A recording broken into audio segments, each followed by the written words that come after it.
AGT Live 24/7. This is AGT Live 24/7. তো এটা আমরা কিছুদিনের মধ্যে আমরা আগামী দিনে জনসাধারণের হচ্ছে ৮৬,০০০ কোটি টাকার যেটা কথা বললাম, এটা প্রকৃত টাকা নয়, পূর্বের গত বছরের বকেয়া টাকা মেটাতে গিয়ে এই টাকা কিছুই থাকবে না। এরকম পরিস্থিতির মধ্যে আমরা এই বাজেটে আমরা বাজেটকে দেখছি যে গ্রামীণ অর্থনীতি কিভাবে ঢুকছে। তো এটা শুধুমাত্র এদিক থেকে নয়, রেগার রেজিস্ট্রেশন, রেগার শ্রমিকদের, যেহেতু রেগা নিয়ে বলছি, রেগার রেজিস্ট্রেশন করতে গিয়ে দেখা গেল যে ২৫,৮৯,০০,০০০ শ্রমিক রেগাতে রেজিস্টার্ড হয়েছে। এরপরে রেগাতে ABPS অ্যাপ্লিকেশন আরম্ভ হলো। আমাদের প্রধানমন্ত্রী তো মানে কারিগরি দক্ষতায় বিশেষজ্ঞ, এক্সকেও মিটিং করছেন AI নিয়ে, ফ্রান্সে আর্টিফিশিয়াল ইন্টেলিজেন্স নিয়ে। ওনাকে আমি ভগবানে বিশ্বাস করি না, ওনার মা বাবা আশীর্বাদ করুক, উনি আরো যেন মানে উন্নততর বিজ্ঞান না, এটা কিন্তু বেসিক সায়েন্স না, কারিগরি বিজ্ঞান কোনো বিজ্ঞান নেই, কারিগরি হচ্ছে সায়েন্সের অ্যাপ্লিকেশন, এবারে আরো দক্ষ হয়ে উঠলো। কিন্তু ওনার কল্যাণে কি হয়েছে, রেগার শ্রমিকরা ABPS করার পরে নথিভুক্ত হয়েছে ১৭,৩৭,০০,০০০, যার ছিল ২৫,৮৯,০০,০০০। একসঙ্গে বাদ পড়ে গেল ৬,৫২,০০,০০০ শ্রমিক বাদ পড়ে গেল। এটা ২১ সালের কথা বলছি।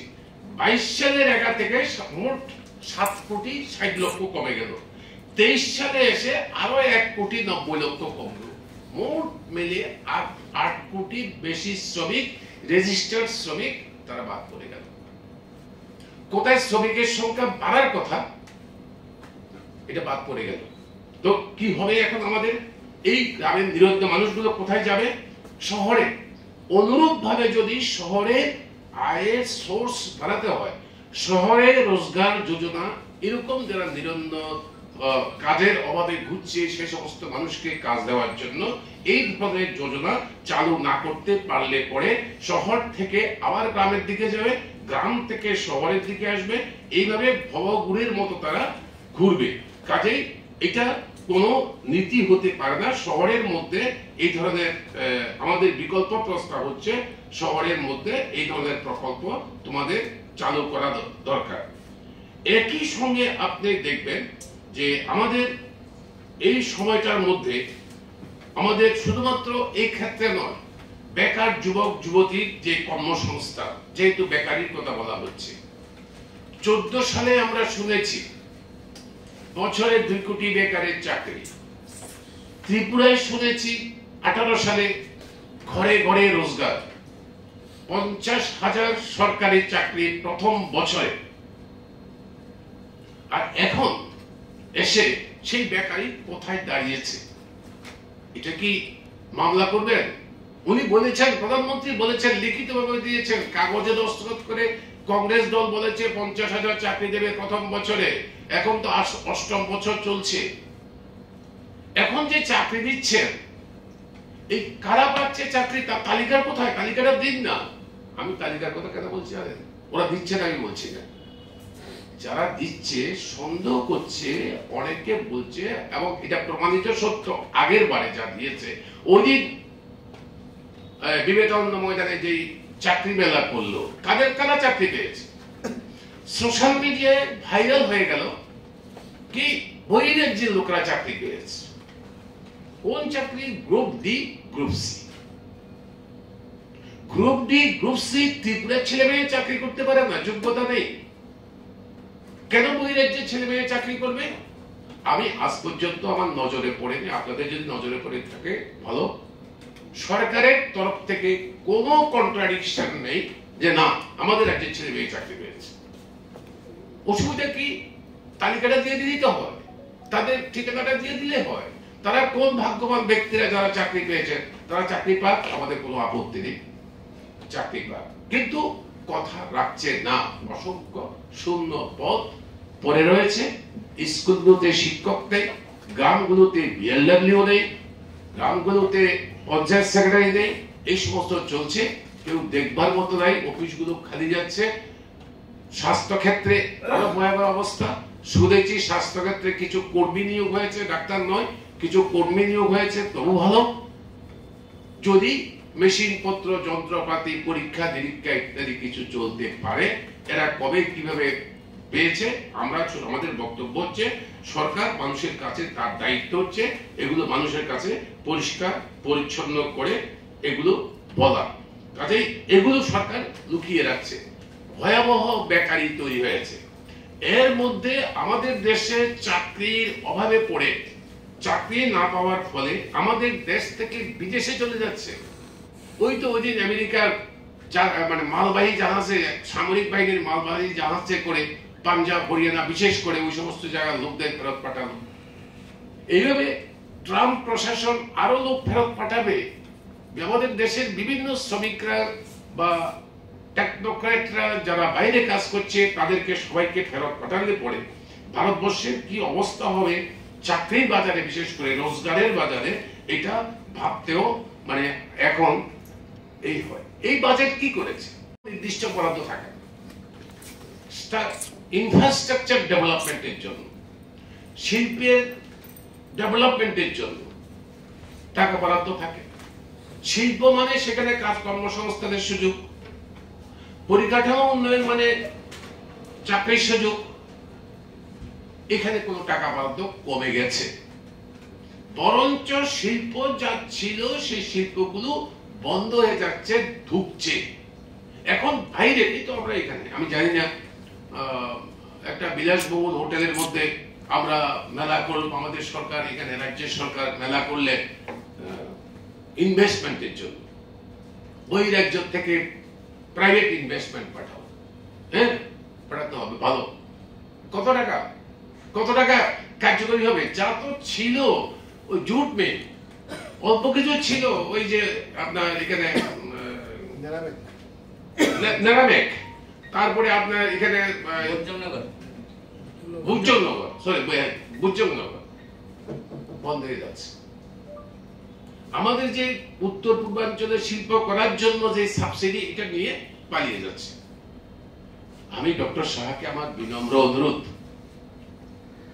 আপনি পরিকাঠামো উন্নয়ন করুন। সরকারি বিনিয়োগ কোথায়?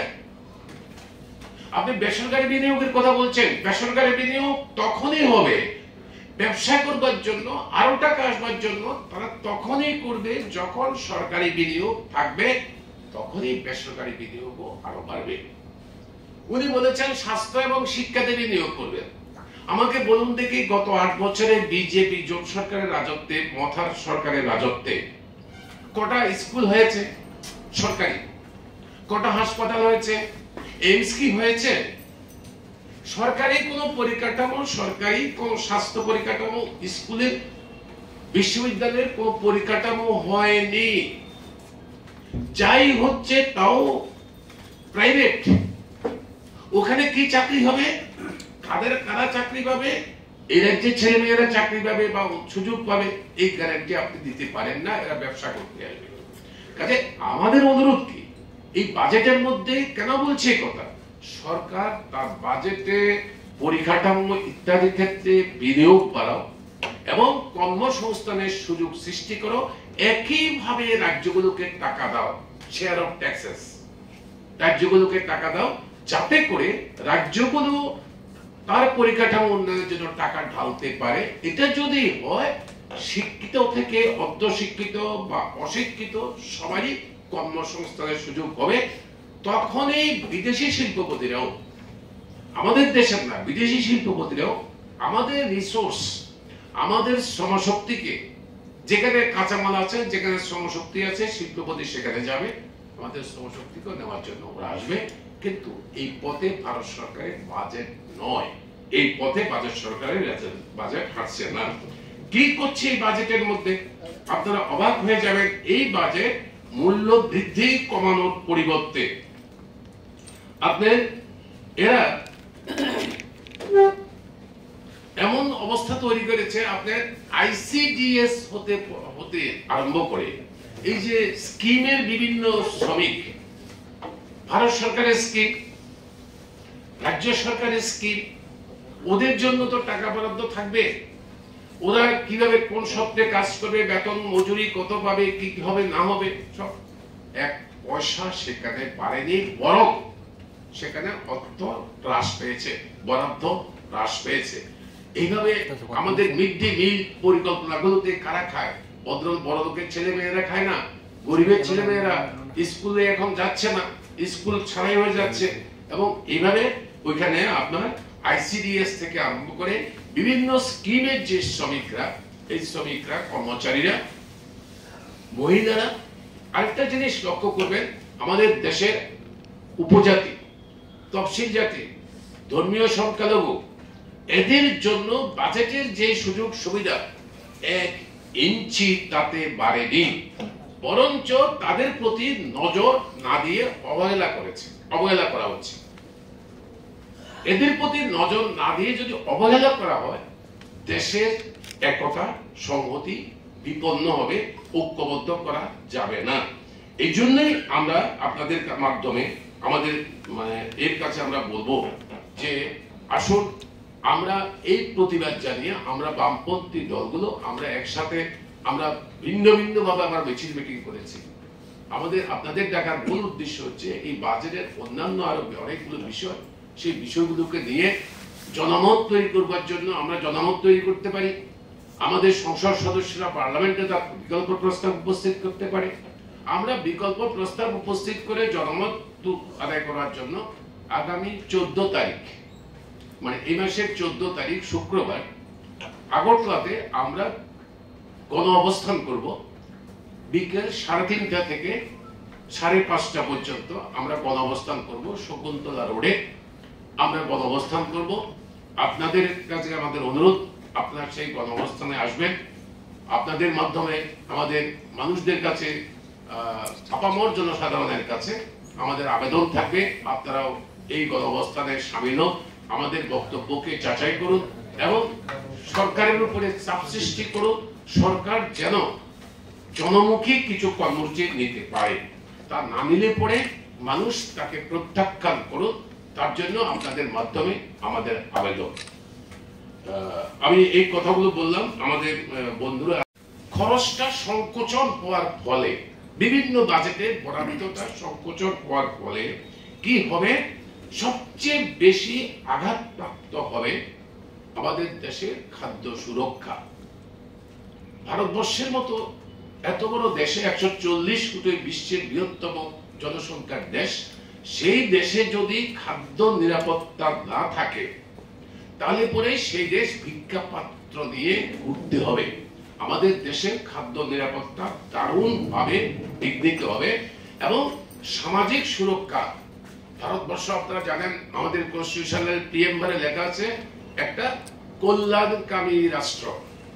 হ্যাঁ, সমাজতান্ত্রিক দরকার নেই, অ্যাটলিস্ট কল্যাণকামী রাষ্ট্র। এই কল্যাণকামী রাষ্ট্রের যে সামাজিক দায়বদ্ধতা, এই দায়বদ্ধতা হাত তুলে নিচ্ছে এই বাজেট। তার পরিষ্কার প্রমাণ দেখা যাচ্ছে এই বাজেটের এইগুলোর মধ্যে। আপনি কেন বলছি আমি, এই যে সরকারের এইগুলো খাদ্য, আমাদের যে খাদ্য সুরক্ষা, আমরা ভিক্ষাপ্রাপ্ত নেব, কৃষকরা আন্দোলন করছে, তাদের যে উপরে নতুন করে আরেকটা আইন, তাদের কৃষি পণ্য, ব্যবসা বাণিজ্য, আগের 3টে আইনের কথা জানেন, চাপে পড়ে বাধ্য হয়েছে উড্র করতে, কিন্তু বাঁকা পথে এডমিনিস্ট্রেটিভ অর্ডার দিয়ে সেগুলোই চালু করেছে এবং ফসলের দাম, ন্যূনতম সহায়ক মূল্য C2 + 50%, এগুলো স্বীকার করেনি, আইনসঙ্গত অধিকার দেওয়া হয়নি। উল্টো দিকে আরেকটা আইন পার্লামেন্টে উপস্থিত করার জন্য মন্ত্রিসভা সিদ্ধান্ত নিয়েছে ব্যবসা বাণিজ্য করার জন্য। এখানে বহুজাতিক সংস্থার হাতে সবকিছু তুলে দিয়েছে। তো এই যদি করে, তাহলে পরে আমাদের দেশের খাদ্য নিরাপত্তা বৃদ্ধি হবে। কি করতে হবে? আমরা বিকল্প প্রস্তাব আমরা বলেছি, C2 + 50% এনশিওর করো, কৃষকদের উৎপাদন খরচ কমাও, যেন আমাদের দেশের মাটিতে আমাদের দেশের কৃষকরা আমাদের দেশের 140 কোটি মানুষের ভোগ্য যে বস্তু সেইটা উৎপাদন করতে পারে এবং গণবন্টন ব্যবস্থাকে সুরক্ষা করো, নিশ্চিত করো, গণবন্টন ব্যবস্থাতে ভর্তুকি দাও, সেই ভর্তুকি দিয়ে গণবন্টন ব্যবস্থার মধ্যে গোটা দেশে তা চালু করো, যাতে করে মানুষ ভুভুক্ষ নিরন্ন থাকতে না হয়। এখন আসুন রোজগার, এটা খাওয়ার পরে এই বিষয়টা খাবার আসবে করতে রোজগার করতে না পারলে পরে রোজগার কি করে হবে? সেই আপনাদের ডাক্তার ইঞ্জিনিয়ার থেকে আরম্ভ করে একদম গ্রামের মানুষ পর্যন্ত আপনারা লক্ষ্য করছেন সাম্প্রতিক কালে যে করোনার সময়, করোনার আগে দেখেছি আমরা গ্রাম থেকে মানুষ শহরের দিকে ঝুঁকছে, আমাদের রাজ্য থেকেও মানুষ এমনকি বিদেশে বড় বড় রাজ্যগুলোতে যেখানে কল কারখানা ইত্যাদি আছে সেখানে চলে যাচ্ছে। গ্রামে উদ্বৃত্ত শ্রমিক তৈরি হয়েছে, কৃষক কৃষি কাজ করতে চাইছে না, কৃষি লাভজনক নয়। করোনার সময় কি দেখলাম? উল্টা স্রোত। যেহেতু কারখানা বন্ধ হয়ে যাচ্ছে, কাজে কারখানাগুলো থেকে গ্রামে এসে ভিড় করেছে। এখন গ্রামে কাহিল অবস্থা, একদিকে কৃষকের দুরবস্থা, আরেকদিকে এই বাড়তি শ্রমিক গ্রামে কাজ পাচ্ছে না। গ্রামে যদি তাদের কাজের ব্যবস্থা করতে না পারেন তাহলে পরে তারা কোথায় যাবে? না শহরে কাজ, না গ্রামে কাজ। গ্রামের কাজের কি হয়েছে? গ্রামীণ রোজগার যোজনা, দীর্ঘ লড়াই সংগ্রামের ফল। আমরা বামপন্থী পার্টিগুলো বাইরে থেকে সমর্থন করে কংগ্রেসের সরকার রেগা আইন চালু করেছিল। রেগা শুধু অনেকের ঠাট্টা উপহাস করে। আমরা যখন আমাদের বামপন্থী ফ্রন্টের যখন রাজ্যের সরকার ছিল, রেগাতে যখন ফার্স্ট হতো তখন অনেকে ঠাট্টায় কি করতো, রেগাতে ফার্স্ট হতে পারে সিপিএম বামপন্থীরা, আর অন্য কিছুতে ফার্স্ট হতে পারে না। আরে রেগা শুধুমাত্র কয়েক টাকা মজুরি দিয়ে একটা শ্রমিককে কাজ দেওয়ার প্রশ্ন, রাইট, অধিকার, কাজের অধিকার সংবিধানের মধ্যে লিপিবদ্ধ করো। আমি যদি কাজ চাই আমাকে কাজ দেবে, আমি যদি কাজ চাই তুমি সরকার আমাকে ন্যূনতম 100 দিন কাজ দিতে বাধ্য থাকবে, তোমার মজুরি মতো আমি কাজ করব। এবং আমাকে যদি তুমি 15 দিনের মধ্যে আমার মজুরি ফেরত না দাও, দিনের মজুরি দিয়ে দেওয়ার কথা, যদি কোনো কারণে না পারো 15 দিন পরে তুমি আমাকে জরিমানা দিতে হবে। এটা হচ্ছে আইন, অধিকার। অধিকারের জন্য লড়াই। এখানে কিছু ভিক্ষা প্রাপ্ত নিয়ে নরেন্দ্র মোদীর কাছে বা কারোর কাছে আমরা ভিক্ষা চাইছি না। আমার অধিকার, সেই অধিকারগুলো কি করেছে আপনি দেখবেন। 24-25 সালে এটার বরাদ্দ ছিল 86,000 কোটি টাকা। 23-24 সালে তার আগের বছর এটা ছিল 89,000 কোটি টাকা। 25-26 সালে আবার সেটা বরাদ্দ দাঁড়ালো 86,000 কোটি টাকা। এবং আমি আপনাদের বলে রাখি, এর থেকে কিন্তু বাদ যাবে এই যে 86,000 কোটি টাকা বাজেট বরাদ্দ, এর থেকে বাদ যাবে এই বছর জানুয়ারি মাস পর্যন্ত ভারত সরকারের পোর্টালে হিসাব অনুযায়ী 6,950 কোটি টাকা মজুরি বাবদ বকেয়া আছে। আপনারা যদি বিশ্বাস না করেন আমি একটা উদাহরণ দিই। আমাদের রাজ্যের পানিসাগর ব্লক 1 কোটি টাকা রেগার টাকা বাকি আছে। বিডিওর নিজস্ব স্বীকারোক্তি। এইভাবে প্রত্যেকটা ব্লকে রেগার মজুরি বাকি কত টাকা পায়, আর সেই টাকাটাও কিভাবে খরচ হয় সেটা আপনারা জানেন। সেটাই এই আজকের আলোচনার বিষয় নয়। ভাগ করে কিভাবে, লুঠেরা কিভাবে নেয়, পঞ্চায়েত কিভাবে নেয়, ওই চেয়ারম্যান ভাইস চেয়ারম্যানরা কিভাবে নেয়, এটা আমি এইবার নাই বা বললাম। আমরা আপনাদেরকে আমন্ত্রণ জানিয়েছি আমাদের সম্মেলনে আসবার জন্য। তার জন্য আমি আপনাদেরকে ধন্যবাদ জানাচ্ছি, আপনাদেরকে অভিনন্দন জানাচ্ছি। 5টি বামপন্থী দল সিপিআইএম, সিপিআই, আরএসপি এবং ফরওয়ার্ড ব্লক সিপিআইএমএল, আমরা এই 5টি বামপন্থী দল আমরা বিশেষত একটি বিষয়ের উপরে সর্বোচ্চ গুরুত্ব দিয়ে আপনাদেরকে আহ্বান করেছি এবং আপনাদের মাধ্যমে ত্রিপুরার আপামর জনগণের কাছে আমাদের আবেদন পৌঁছে দিচ্ছি। সেটা হচ্ছে, আপনারা জানেন যে আমাদের দেশে বাজেট অধিবেশন চলছে, সংসদের দুই কক্ষে আজকেও আলোচনা চলছে। আমাদের দেশের অর্থমন্ত্রী, মাননীয় অর্থমন্ত্রী শ্রীমতী নির্মলা সীতারামন, উনি যে বাজেট উপস্থিত করেছেন সেই বাজেটের উপরেই বিতর্ক চলছে। একটা দেশের বাজেট মানে সেই দেশের সেই বছরের অর্থনৈতিক গতি প্রকৃতি কোন দিকে যাবে, আমাদের দেশের ভবিষ্যতের এক বছরের অর্থনৈতিক নির্ণায়ক শক্তি হচ্ছে বাজেট। সেই বাজেট যখন আলোচনা হয়, গোটা দেশের অর্থনীতিবিদরা এবং সংশ্লিষ্ট সেক্টরগুলোতে শিল্প, কৃষি, বেকার যুবক যুবতী, মহিলা, তফসিল উপজাতি, তফসিল জাতি, ধর্মীয় সংখ্যালঘু মুসলিম, বিভিন্ন রাজ্য সরকারগুলো, এর মধ্যে ছোট রাজ্য সরকার আছে, আমাদের মতো পার্বত্য এলাকার যে রাজ্যগুলো আছে সেগুলো আছে, সবাই চোখ এক নজরে থাকে খবরের দিকে, যে আমার জন্য কি বরাদ্দ হলো, আমার ছেলেরা চাকরি পাবে কিনা, আমার রাস্তাঘাট হবে কিনা, আমার দেশের সমৃদ্ধি হবে কিনা, আমাদের দেশের জিনিসপত্রের দাম কমবে কিনা। এটাই বাজেটের মূল উদ্দেশ্য, বাজেট হয়, এটা আমরা সকলে জানি। আমাদের দেশে যখন এই সবচেয়ে গুরুত্বপূর্ণ সংসদের এই আলোচনা চলছে, আমাদের দেশের প্রধানমন্ত্রী, মাননীয় প্রধানমন্ত্রী এখন বিদেশ সফরে ব্যস্ত।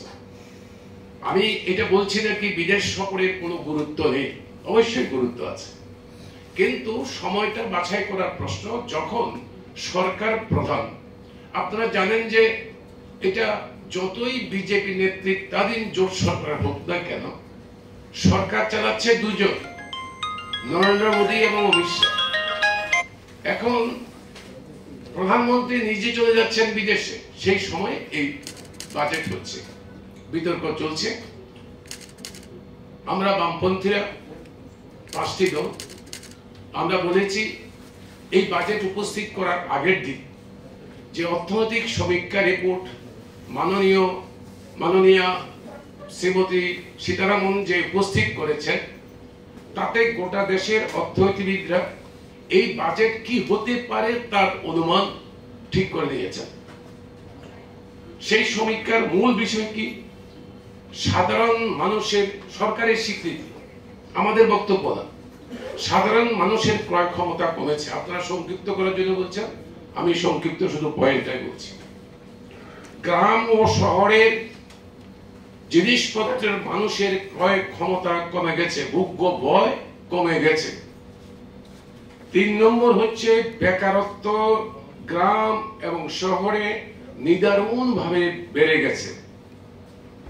এই সবগুলো নিয়ে অর্থনৈতিক সমীক্ষায় যে পূর্বাভাস দিয়েছে তার ভিত্তিতে কি ধরনের বাজেট হতে পারে অর্থনীতিবিদরা ভবিষ্যৎবাণী করেছিলেন। পরের দিন যখন বাজেট উপস্থিত করেন, হুবহুব সেই বাজেটের সঙ্গে মিলে গেছে। একটা দায়সারা করছে, কোন পরিকল্পনাবিহীন, কোন দিকে যেতে চায় আমাদের দেশের অর্থনৈতিক কোনো পরিকল্পনা নেই, একটা দায়সারা ভাবে একটা বাজেট উনি উপস্থিত করেছেন।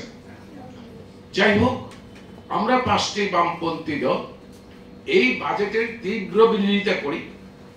আমাদের এই বিরোধিতা শুধুমাত্র বিরোধিতা করবার জন্য নয়, আমরা বলেছি আমাদের মানুষদের কাছে, জনগণের কাছে আমাদের আবেদন, আমাদের সংসদ সদস্যরা সাধ্যমতো সংসদের অধিবেশনে আমাদের বক্তব্য উপস্থিত করবে।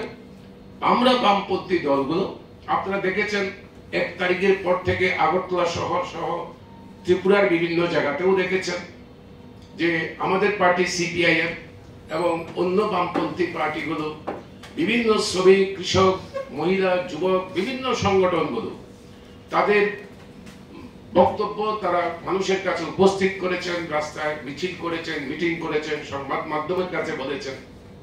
এটা আমাদের দায়িত্ব, আমরা বলবো। আমরা শুধু বাজেট প্রস্তাবের বিরোধিতা করছি না, আমরা একটা বিকল্প উপস্থিত করছি এই বিকল্প বর্তমান ভারতবর্ষের এই দুর্বল এই যে অর্থনৈতিক দুরবস্থা চলছে, সে অর্থনৈতিক দুরবস্থার মধ্যে দিয়ে ন্যূনতম কিছু সুযোগ পাওয়ার জন্য দেশের জনগণের কাছে পৌঁছে দেওয়ার জন্য একটা বিকল্প প্রস্তাব আমরা 5টি বামপন্থী দল আমরা সংসদের ভিতরে সংসদের বাইরে আমরা জনগণের সামনে উপস্থিত করব। কি করেছে এই বাজেট? মূল ফোকাস আপনারা সংবাদ মাধ্যমে টেলিভিশন আপনারা দেখেছেন, সেটা কি? এবং অর্থমন্ত্রী মাননীয় অর্থমন্ত্রী নিজেও এই জন্য ভাবা করেছেন কি, আমাদের দেশে যারা মাসে 1 লক্ষ টাকা আয় করেন তাদের কর ছাড় মুকুব ঘোষণা করেছে। হ্যাঁ, খুব ভালো কাজ করেছেন, আমরা বিরোধিতা করছি না, কিন্তু ভালো কাজ করেছেন। কিন্তু আমাদের দেশের রাজকোষে যেই ক্ষতিটা হবে, যেই টাকাটা এই ইনকাম ট্যাক্সের মুকুব করার ফলে আসবে না, সেই টাকাটা কোথেকে আসবে? এখানে আমাদের বিকল্প প্রস্তাব। সেই টাকাটা যদি রেগার থেকে যায়, টুয়েব থেকে যায়, আইসিডিএস থেকে যায়, সমাজ শিক্ষা পরিকল্পনা থেকে যায়, কৃষি থেকে যায়, শিল্প থেকে যায়, সেখানে আমাদের আপত্তি জাগিয়েছে। খুবই খুবই খারাপের দিকে যাচ্ছে। 4 বছর হয়েছে এডিসিতে ত্রিপুরা মোথার নেতৃত্বে পরিচালিত হচ্ছে, ওরা নির্বাচনে জিতেছে, বিরোধী দল বিজেপি। এই 4 বছরের মধ্যে উপজাতি এলাকায় একটা পানীয় জলের নলকূপ বসেনি, একটা প্রাইমারি স্কুল করেনি। এগুলো কিন্তু ট্রান্সফার অফ সাবজেক্টের মধ্যে আছে, ওদের অধিকার। 1 ইঞ্চি রাস্তা হয়নি, দুর্বিষহ অবস্থার মধ্যে উপজাতি এলাকা আছে। সলিউশন। আমরা মন্ত্রিত্ব চাই না, মন্ত্রিত্ব থেকে লাভ কি? কোথায় এখন তো খোদ মন্ত্রিসভার মেম্বার। আর আপনার এই ট্রাইবেল ছেলেগুলো বহিরাজ্যে আছে, 1 পয়সা এখন স্টাইপেন্ডটা বন্ধ, যার স্টাইপেন্ডটা তাদের স্বীকৃত, যে অধিকারগুলো স্বীকৃত, শুধু টাকা পয়সার কথা নয়। 4 বছর হয়েছে এডিসি ভিলেজ কমিটির কোনো নির্বাচন নেই। কি বক্তব্য ত্রিপুরা আপনাদের সরকারে? না, আমরা তো ক্যাবিনেট যদি আপনাদের কোনো না শুনে, আপনারা সেই ক্যাবিনেটের মধ্যে 2 জন মন্ত্রী পাওয়ার জন্য বসে আছেন, কিছু সুযোগ সুবিধা পাওয়ার জন্য বসে আছেন। আসল চরিত্র ট্রাইবেল এলাকাতে উন্মোচিত হয়ে যাচ্ছে। আপনাদের মাধ্যমে আমাদের আবেদন ত্রিপুরার উপজাতি জনসমষ্টির কাছে, যারা কনস্টিটিউশনাল সলিউশন গ্রেটার ত্রিপুরাল্যান্ডের কথা বলেছিল, তারা এমনকি তাদেরকে একটা ভোটের অধিকার পর্যন্ত দিতে রাজি না।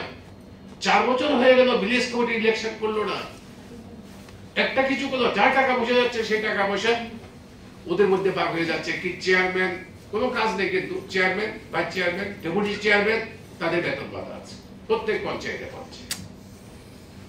এই যদি চলে, লুটের রাজত্ব চলবে। এই লুটের রাজত্বের মধ্যে আমাদের উপজাতি জনসমষ্টি মানে দুর্বিষহ অবস্থার মধ্যে আছে। এই দুর্বিষহ অবস্থার থেকে পরিত্রাণ চাই।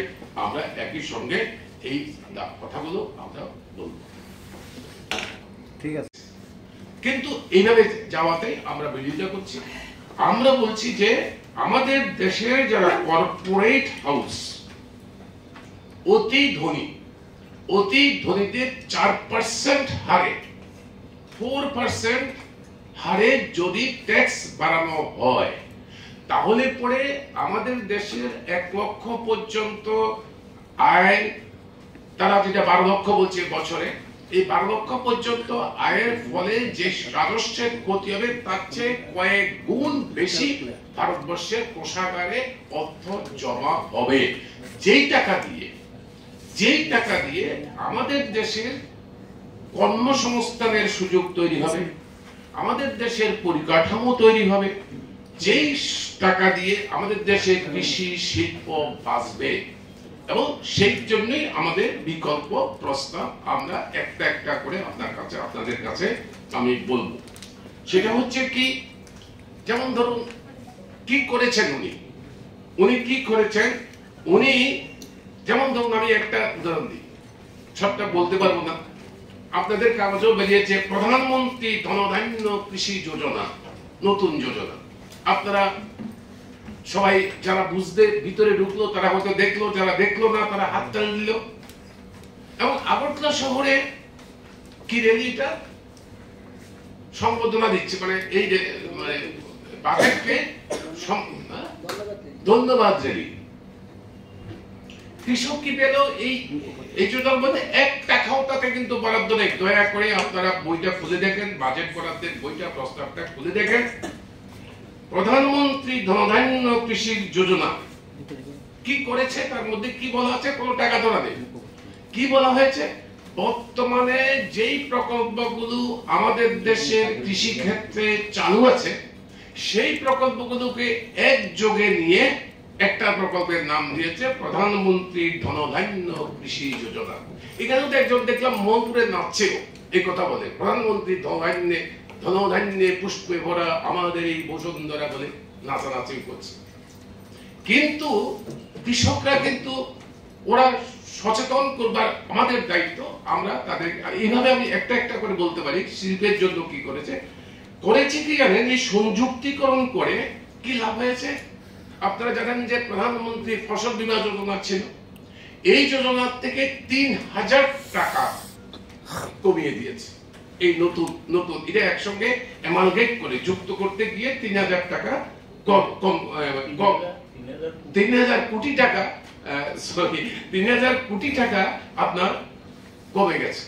আপনারা জানেন যে সবচেয়ে হাততালি দিচ্ছে প্রধানমন্ত্রী গরিব কল্যাণ যোজনা। এই প্রধানমন্ত্রী গরিব কল্যাণ যোজনা এটার সঙ্গে অ্যামালগেট করে কি করেছে, এখানে 10,000 কোটি টাকা কমিয়ে দিয়েছে। সারে রসায়নের আপনার যদি এই দেখেন, রসায়ন শিল্প আপনি যদি বাজেট বরাদ্দ দেখেন, সেখানে সার উৎপাদনের এটা হচ্ছে ক্ষেত্র, ওইখানে দেখবেন সারে ভর্তুকি কমিয়ে দিয়েছে।